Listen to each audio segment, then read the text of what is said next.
మనం దానియేలు గ్రంథం 9వ అధ్యాయం 1 నుండి 10వ వచనం వరకు పాఠం చెప్పుకోబోతున్నాము.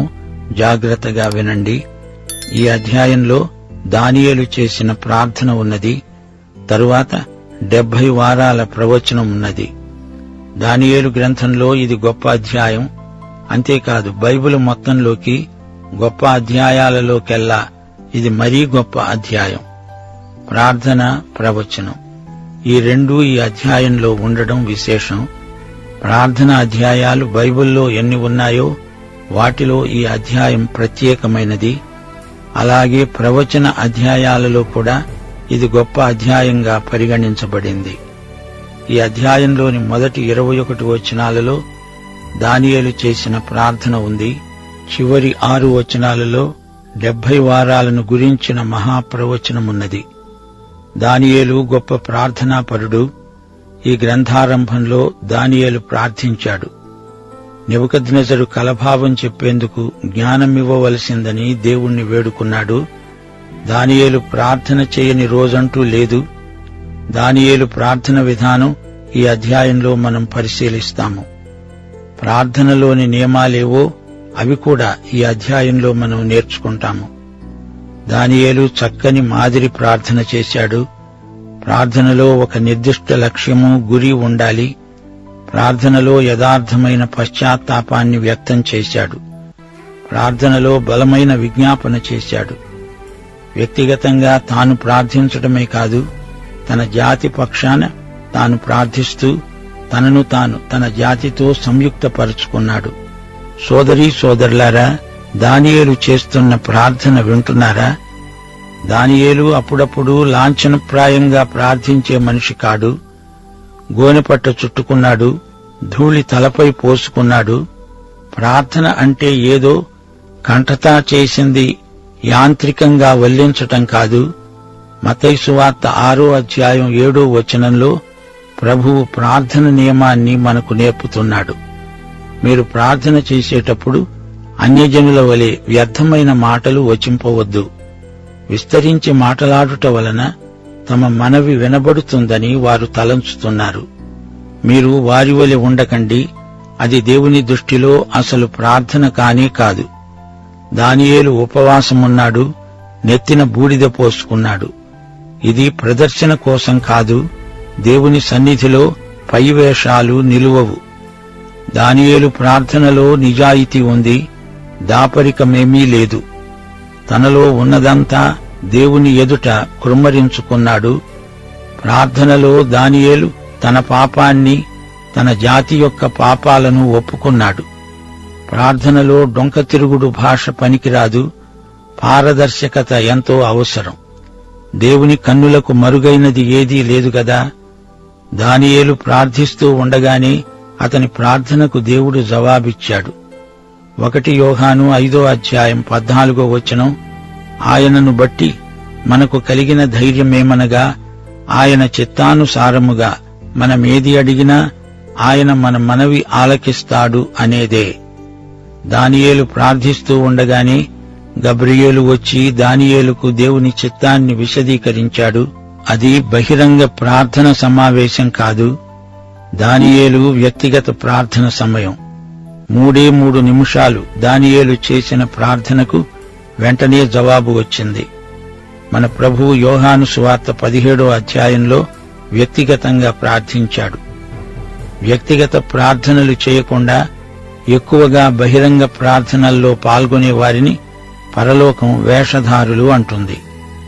దానియేలు ప్రార్థన వేగవంతమై పరలోక ప్రదేశాలలోకి చొచ్చుకుపోయింది. దేవుని సింహాసనాన్ని సమీపించింది. దూరదర్శినిలో నక్షత్రాలను చూడటం కాదు, ప్రార్థన రెక్కలతో ఆకాశ మహాకాశాలపైకి దేవుని సింహాసనం వద్దకు ఎగిరిపోగలం. దానియేలుకు ప్రార్థన అనేది ఒక ఆచార క్రియ కాదు, ఆధ్యాత్మిక అనుభూతి. అలాంటి ప్రార్థనకు ఎంతో దీర్ఘశాంతం కావాలి, దీక్ష కావాలి, విశ్వాసం కావాలి. దర్యావేషు పాలనలో అది మొదటి సంవత్సరం. దర్యావేషు మాదీయుడు. ఇతణ్ణి చరిత్రలో రెండో సయోజరస్ అని వ్యవహరిస్తారు. ఇతడు బబులోనును క్రీస్తుపూర్వం 538లో జయించాడు. దర్యావేషు రాజ్యానికి వచ్చిన మొదటి సంవత్సరం. దర్యావేషు అనేది పేరు కాదు, బిరుదు. దానియేలు చూస్తూ ఉండగానే ఒక రాజ్యం అంతరించింది, మరో గొప్ప రాజ్యం లేచింది. తన ప్రజల భవిష్యత్తు ఏమిటి? అతనికి అంతా అయోమయంగా ఉంది. అప్పుడతడు దేవుని వాక్యం చదవసాగాడు. యిర్మీయా గ్రంథం చదువుతున్నాడు దానియేలు. యిర్మీయా తన ప్రవచనంలో అన్నాడు, ఇశ్రాయేలు 70 సంవత్సరాలు చెరలో ఉంటారు. క్రీస్తుపూర్వం 537వ సంవత్సరం. దానియేలుకు ఇంచుమించు 90 సంవత్సరాల వయస్సు వచ్చింది. క్రీస్తుపూర్వం 606లో ఒక యువకుడిగా చెరలోకి వచ్చాడు. అప్పటికి అతనికి 17 ఏండ్లు. 70 సంవత్సరాల గడువు తీరిపోవచ్చింది. వీరు స్వదేశానికి వెళ్లిపోతారు. దానియేలు తన ప్రజల భవిష్యత్తును గురించి ఎంతో కంగారు పడ్డాడు. 8వ అధ్యాయంలోని చిన్న కొమ్మును చూచి దానియేలు ఎంతో ఆందోళన చెందాడు. చిన్న కొమ్ము అంటే యాంటియోకస్ ఎపిఫనెస్. అతడు సిరియా రాజు, సెల్యూసిడ్ కుటుంబానికి చెందినవాడు. అతడు దానియేలు యొక్క జాతిని, అతని ప్రజలను హింసిస్తాడు. ఈ ప్రవచన భావం తెలియగానే దానియేలు మానసికంగా ఎంతో కుంగిపోయాడు. ప్రియశ్రోతలు, దానియేలు దేవుని వాక్యం చదువుతూ ఉండగా ప్రార్థనకు కావలసిన ప్రేరణ కలిగింది.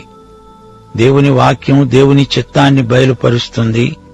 దేవుని వాక్యం అధ్యయనం చేసి ప్రార్థించే వారికి దేవుని చిత్తం తప్పకుండా బయలుపడుతుంది. ఇంతకు యిర్మీయా గ్రంథంలో దానియేలు చదివిన ప్రవచనాలేవి? ధ్యానించిన సత్యమేది? యిర్మీయా గ్రంథం 25వ అధ్యాయం 11వ వచనం. ఈ దేశమంతా పాడుగా నిర్జనముగా ఉంటుంది. ఈ జనులు 70 సంవత్సరాలు బబులోను రాజుకు బానిసలుగా ఉంటారు. యిర్మీయా 29వ అధ్యాయం 10వ వచనం. యెహోవా ఈ ఆజ్ఞ ఇస్తున్నాడు, బబులోను రాజ్యమునకు 70 సంవత్సరాలు గతించిన తరువాతనే మిమ్మును గూర్చి నేను పలికిన శుభవార్త నెరవేర్చి ఈ స్థలమునకు మిమ్మును తిరిగి రప్పించున్నట్లు నేను మిమ్ములను దర్శిస్తాను. శ్రోతలు వింటున్నారా? దానియేలు యిర్మీయా ప్రవచనాలు చదువుతున్నాడు. 70 సంవత్సరాలను గురించిన ప్రవచనం దానియేలు దృష్టిని ఆకర్షించింది. గబ్రియేలు 70 వారాలు అనగానే 24వ వచనం. 70 వారాలు 70 సంవత్సరాలు అని తెలిసిపోయింది. 70 సంవత్సరాలు అంటే 70 వారాలు. ఇశ్రాయేలు శ్రమల కాలమంతా తదుపరి భూమిపై మెస్సియా రాజ్యం స్థాపించబడబోయే వరకు ఈ కాలమే అని గుర్తించాలి. దానియేలు చేసిన ప్రార్థనలో మనకెన్నో అంశాలు బోధపడతాయి. ప్రార్థన చేసేటప్పుడు దానియేలు ఎంత విరిగి నలిగిన హృదయంతో ఉన్నాడో చూచారా? గోనెపట్ట కట్టుకున్నాడు. అది ప్రగాఢమైన పశ్చాత్తాపానికి గుర్తు. ధూళి తలపై పోసుకున్నాడు. మనస్సు నిబ్బరం చేసుకున్నాడు. ప్రార్థన, విజ్ఞాపన, ఉపవాసం ఉండాలా అంటే యేసు ప్రభువు ఉపవాసమున్నాడు. విశ్వాసులు ఉపవాసం ఉండాలి అనేది కృపా దృక్పథంలో ఆజ్ఞ కాదు, ఐచ్ఛికం. ఉపవాసం అనేది స్వచ్ఛందంగా చేసినప్పుడే అది కృప అవుతుంది, లేకపోతే ధర్మశాస్త్రం అవుతుంది. ఆదిమ సంఘంలో విశ్వాసులెందరో ఉపవాసం ఉండేవారు. అది స్వచ్ఛందం. విశ్వాసులు చేయవలసిన దానికంటే ఎక్కువ చేస్తారు, ఇవ్వవలసిన దానికంటే ఎక్కువ ఇస్తారు. 2 కొరింథీ 11వ అధ్యాయం 27వ వచనంలో భక్త పౌలు అన్నాడు, ప్రయాసముతో, కష్టములతో, తరచుగా జాగరణములతో, ఆకలి దప్పులతో, తరచుగా ఉపవాసములతో, చలితో, దిగంబరత్వంతో ఉన్నాను. ఇంకనూ చెప్పవలసినవి అనేకములున్నవి. దానియేలు ప్రార్థన జీవితంలో ప్రార్థన ప్రథమ స్థానం ఆక్రమించింది. ఎడతెగని ప్రార్థన. తప్పనిసరిగా చెయ్యాలి అనే బలవంతం, ఒత్తిడి కాదు, అది స్వచ్ఛంద వైఖరి. యాకోబు ప్రార్థన ఒక ఆక్రందన. ఆదికాండం 32వ అధ్యాయం 26వ వచనం. దేవా, నీవు నన్ను ఆశీర్వదిస్తేనే కాని నిన్ను పోనీయను. దానియేలు చేసిన ఈ ప్రార్థన వ్యక్తిగతం. తనను గురించి, తన ప్రజలను గురించి దానియేలు విజ్ఞాపన చేస్తున్నాడు. నేను, మేము అంటూ తనను తన జాతిని కలుపుకొని ప్రార్థన చేస్తున్నాడు దానియేలు. దైవసేవకులు ప్రవక్తలు చేసిన ప్రబోధాలను పెడచెవిని పెట్టారు. దేవునికి ఎదురు తిరిగారు, తిరుగుబాటు చేశారు, దేవుని స్వరాన్ని నిర్లక్ష్యపెట్టారు, దేవుని ధర్మశాస్త్రాన్ని మీరారు. దానియేలు యూదావారి కోసం, ఇశ్రాయేలీయులందరి కోసం ప్రార్థించాడు. మిగతా 10 గోత్రాలు యూదా కంటే ముందుగా 133 సంవత్సరాల క్రిందటే అష్షూరు చేత చెరగొనిపోబడ్డారు. ఆయా ప్రాంతాలలో చెదరిపోయిన తన ప్రజలందరి కోసం దానియేలు ప్రార్థించాడు. మనము మనవారి కోసం ప్రార్థించాలి. పాఠం ఇంతటితో సమాప్తం. ప్రభు అయిన యేసుక్రీస్తు వారి దివ్య కృప, తండ్రి అయిన దేవుని పరమ ప్రేమ, పరిశుద్ధాత్మ యొక్క అన్యోన్య సహవాసము, సమాధానము మనకందరికీ నిత్యత్వము వరకు తోడై ఉండునుగాక. ఆమేన్.